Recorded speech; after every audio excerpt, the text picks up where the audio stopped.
अतिशय युनिक, अतिशय वेगळा असा आळस मला आलेला आहे. त्यामुळे खरंच मला पडू दे, जे काही बाहेर घडतंय ते घडू दे. डावे उजवे भिडतायत तर भिडू देत, आवाज त्यांचे चढतायत तर चढू देत. रडू देत रडणारे ओक्साबोक्षी, उडणारे पक्षी भिक्षी उडू देत, विमानांना नडू देत. आता जरा घसा माझा सुकलेला आहे, आई पाण्याचा गडू दे.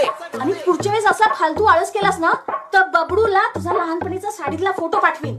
काय प्लास्टिक बॅन आहे महाराष्ट्रात. आई या जगाला माझी गरज लागेल असं मला काही वाटत नाहीये. कोणाचं काही माझ्या वाचून अडत नाहीये, मला सुद्धा फरक पडत नाहीये काही. म्हणून आई सरळ सरळ पडलेलोय मी बंद, हा बंब थंड ठेवण्याचा मी जोपासणार आहे छंद. अनंतापर्यंत कंटाळ्याचा बघणार आहे मी अंत, राहणार आहे मी गप्प, आता होणार आहे मी परमनंट ठप्प. अतिशय युनिक आयडिया आहे ही इतकी युनिक आयडिया आहे, वेगळी आहे ही आयडिया, भन्नाट आयडिया आहे. या आयडियाला मी स्वतःच सपोर्ट करते. Hello, is this Elon?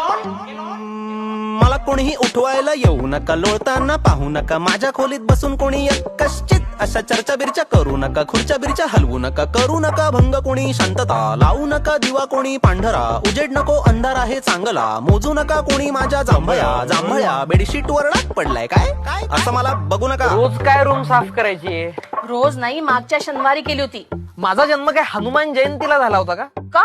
मग शनिवारचं काय? गप्रे मेल्या. कुणाला सिरियसनेसच नाहीये घरात. Please try to understand.